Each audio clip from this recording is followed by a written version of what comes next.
Hey, what's up you guys, it's Dorothy and welcome back to my channel. In today's video we're going to go into part 2 of the story of Esther in chapter 6 of The Women of the Bible Speak by Shannon Bream. So let's get right into this video.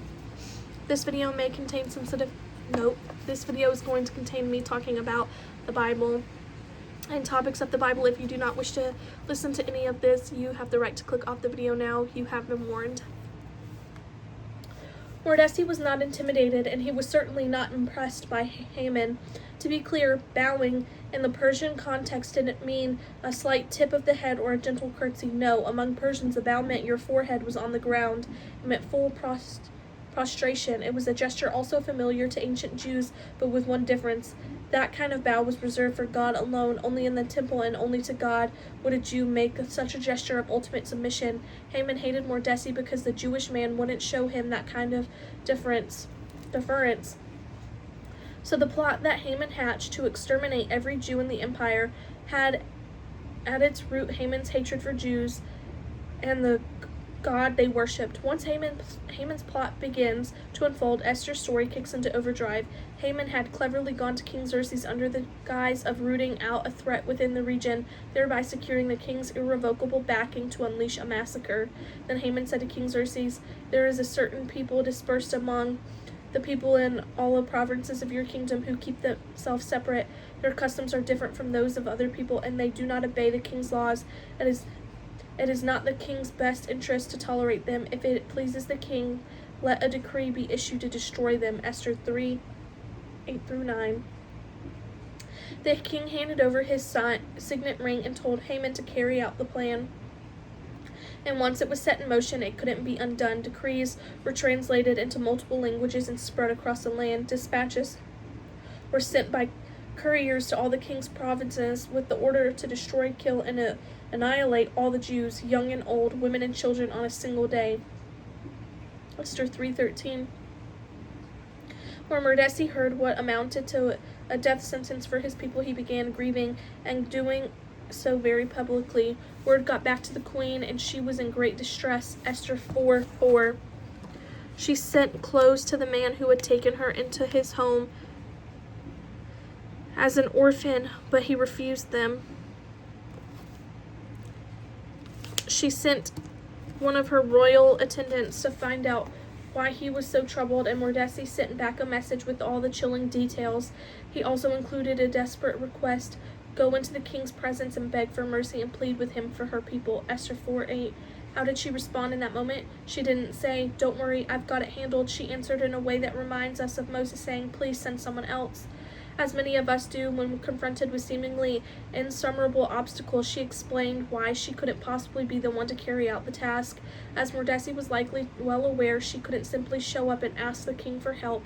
She couldn't appear before him at all unless he called for her. Anyone who showed up uninvited could be put to death. Mordecai was asking her to be willing to risk her own life in order to save likely thousands of others.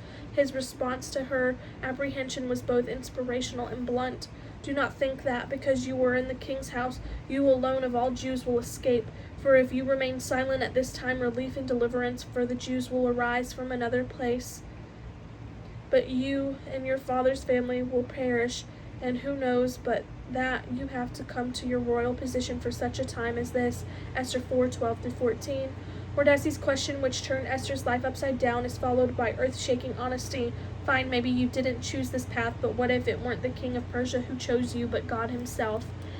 It may have taken her a moment to digest this reality. Clearly, God had scripted every moment of her life to lead to this critical position. Mordecai invited her to see that God was the one who had ordered her steps. Faced with a life or death decision that held the very survival of the Jewish people in the balance, Esther boldly stepped out in faith. She sent instructions to Mordecai to call together all the Jews for 3 days of fasting on her behalf. She recognized that this task was larger than she alone could accomplish. Instead of thinking like a Persian, she was now thinking for the first time in the story like a daughter of Israel. Rather than panicking while contemplating an action that could end in her own death, she started by laying a foundation of faith alongside her people. The queen humbled herself in fasting. What a powerful picture. At the moment of the greatest need, Esther reached out and pulled the Jewish people together. A cry for God's help. Again and again in the Bible, we see the effectiveness of collective prayer and power of the people of Israel when they stood united. When God delivered his law on Mount Sinai, it was to all the people of Israel in one voice they answered, "We will do everything the Lord has said. We will obey." Exodus 24:7. The unity of God's people then is a heritage we as Christians enjoy today. At our moment of greatest spiritual crisis, we can reach out to our brothers and sisters, manage strangers by the world's standards, and find an immediate connection. How many times have you heard of someone in need and prayed for them, knowing you'd probably never meet them on this side of heaven? That's the kind of power Esther was asking her people to rally. Time and time again throughout the Bible and in our own lives, we have seen God answer the prayers of his people. We can't always explain it, just like most of us can't explain the physics of gravity, but we don't have to understand physics in order to know gravity's power, and we don't always have to understand the mysteries of this amazing gift God has given us, prayer to know that it works. Esther asked her fellow Jews to join together in seeking divine wisdom and favor. Relying on Mordecai to rally the people, she uttered her famous words, "When this is done, I will go to the king, even though it is against the law, and if I perish, I perish." Esther 4:16. With the foundation laid, Esther gathered her courage and went to the king. In God's goodness, we see zero hesitation from Xerxes.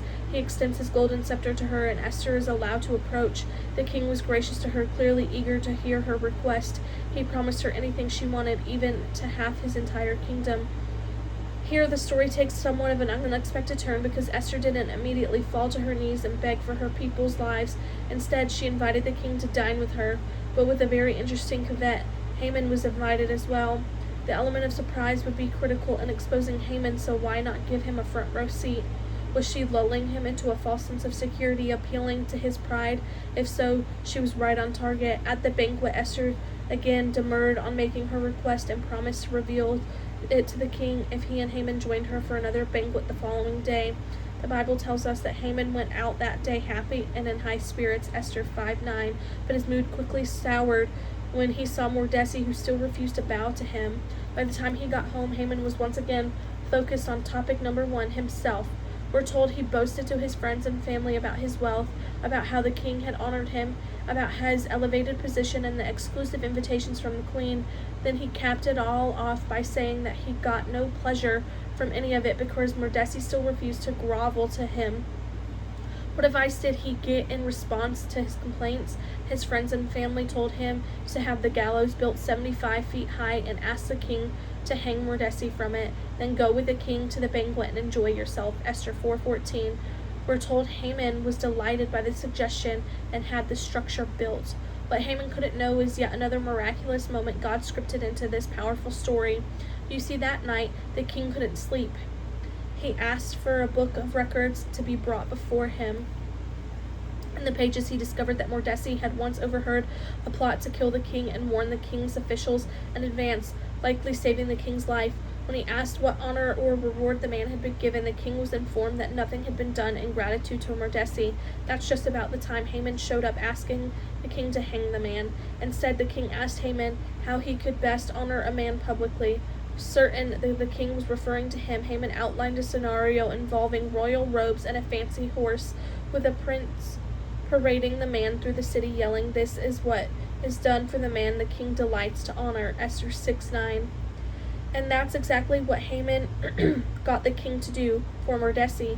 Imagine Haman's fury. He returned home despondent, but it was time to return to the second banquet with the king and queen.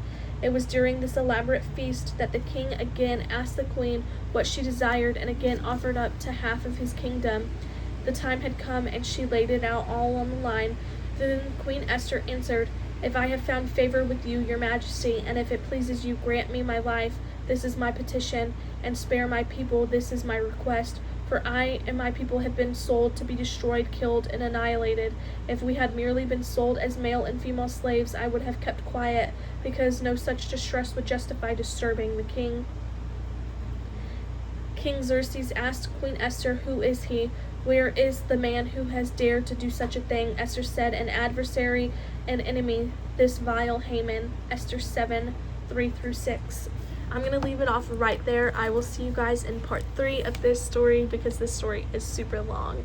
So I will see you guys in the next video.